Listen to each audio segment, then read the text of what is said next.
Asian news, एक पाऊल प्रगतीकडे। आता पाहूया दिवसभरातील ठळक घडामोडी।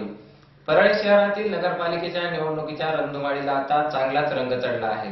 प्रमुख 3 पक्षांसह अपक्ष उमेदवारांनी प्रचारामध्ये आघाडी घेतली असून काल राज्याच्या ग्रामविकास, महिला बालविकास व पालकमंत्री नामदार पंकजाताई मुंडे यांनी भाजपाच्या प्रचाराचा शुभारंभ केला।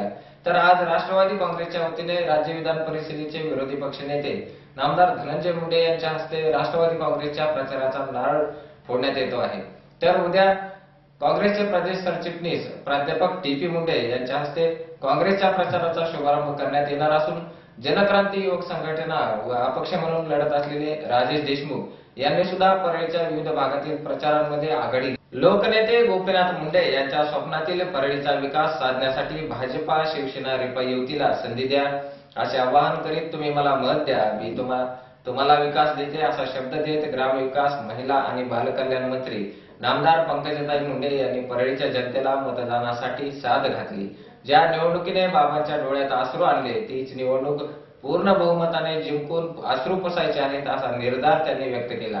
आज शिवसेना, भाजपा, रिपाई युतीच्या प्रचाराचा शुभारंभ नामदार पंकजाताई मुंडे यांच्या हस्ते करण्यात आला। गणेशबार येथील पारंपरिक आणि ऐतिहासिक सभेत नामदार मुंडे यांनी आपले परळीच्या विकासाबाबतचे विजनही जनतेसमोर मांडले। प्रारंभी श्री गणेशाचे आशीर्वाद घेऊन लोकनेते गोपीनाथ मुंडे यांच्या प्रतिमेचे पूजन केले। श्रीफळ वाढून प्रचाराचा शुभारंभ करण्यात आला। यावेळी बोलताना नामदार मुंडे म्हणाले की मला जनतेच्या मतासोबत मनही जिंकायचे आहे, म्हणून मी भाषण करण्यासाठी नव्हे तर संवाद साधण्यासाठी आले आहे। सध्या केंद्रात, राज्यात भाजपा, शिवसेना, रिपाई युतीची सत्ता आहे, त्यामुळे परळीच्या विकासाला निधी कमी पडणार नाही असा शब्दही त्यांनी यावेळी दिला। महाराष्ट्र दुष्काळमुक्त करण्यासाठी मी प्रयत्न केले, त्याचे जगाच्या पाठीवर कौतुकही झाले। परळीचाही विकास इतरांनी आदर्श घ्यावा असा करून दाखविणार असल्याचे सांगून पालिका विरोधकांच्या ताब्यात असूनही मी परळीच्या विकासात खंड पडू नये म्हणून निधी अडविला नाही। मेक इन इंडिया अंतर्गत शहरात मोठा उद्योग उभारून युवक महिलांच्या हाताला काम उपलब्ध करून देण्याचा माझा संकल्प आहे, त्यासाठी तुमच्या सहकार्याची गरज आहे असे सांगून परळीच्या सर्वांगीण विकासासाठी वैद्यनाथ मंदिरासाठी निधी आणला, रेल्वे मार्गासाठी मोठा निधी आणला, बायपासचा प्रश्न सोडविला असे सांगत आता रिंग रोडचा प्रश्न सोडवायचा असून शहर वाहतूक सेवाही सुरू करायची आहे।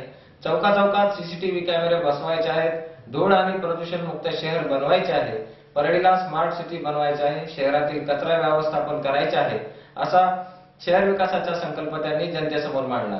मला लाल दिव्याचे आकर्षण नाही, सत्तेचा लोभ आणि लाभही नाही, मला केवळ विकासासाठी मत हवे आहे, भ्रष्टाचारासाठी नाही, म्हणून सत्तेच्या चाव्या विश्वासू माणसाच्या हाती देण्यासाठी युतीच्या उमेदवारांना प्रचंड मताने विजयी करा असे आवाहनही त्यांनी यावेळी केले। यावेळी भाजपाचे प्रदेश उपाध्यक्ष फुलचंदराव कराड, दत्तापा इटके, रिपाईचे ज्येष्ठ नेते धमानंद मुंडे, शेख अब्दुल करीम, युवा सेनेचे व्यंकटेश शिंदे, सुभाष सावंत गायकवाड यांच्यासह नगराध्यक्षपदाच्या उमेदवार सौ सुरेखाताई मेनपुतळे आदींची भाषणे झाली। तर अध्यक्षीय भाषण शिवसेना तालुका प्रमुख वैजनाथ सोळंके यांनी केले। या कार्यक्रमाचे प्रास्ताविक ॲडव्होकेट अरुण पाठक यांनी केले। या परळीसाठी 40 कोटी रुपयांचा निधी तेव्हा मी त्या सरकारकडनं खेचून आणण्यात मला यश आलं आणि आपल्या हातामध्ये नगरपालिका असेपर्यंत काम केलं। किती काम करायचं तेव्हा तर जुगासेटने आता उल्लेख केला, गाढव सोडा आमच्या कोंडवाड्यातला, ह्याच्यासाठी मला कितीतरी लोकांचे फोन यायचे, म्हणजे आता तर गाढव धरतच नाही जुगासेटने सांगितलं।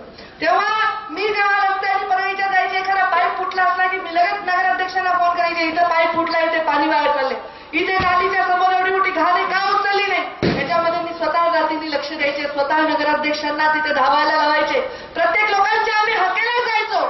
परळीच्या वैद्यनाथाचे आणि परळीच्या जनता जनार्दनाचे आशीर्वाद जोपर्यंत आहे मला कोणीही धक्का लावू शकत नाही हा मला विश्वास आहे। आणि एका महिलेने माझ्याविषयी उद्गार काढले, माझं आज मन आनंदाने गहिवरलं।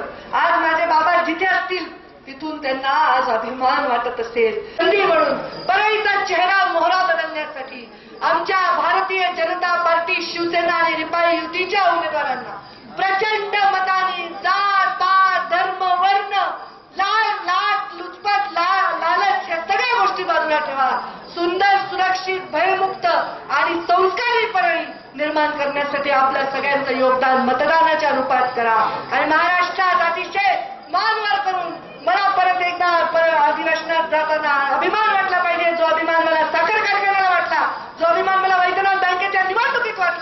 तोच अभिमान मला वाटला पाहिजे आणि एका चांगल्या महिलेला नगराध्यक्षपदी विराजमान करण्यासाठी आपलं योगदान आपण द्याल असा मी विश्वास व्यक्त करते आणि माझ्या वाणीला. राज्याच्या विधान परिषदेचे विरोधी पक्षनेते नामदार धनंजय मुंडे यांच्या हस्ते आज राष्ट्रवादी काँग्रेस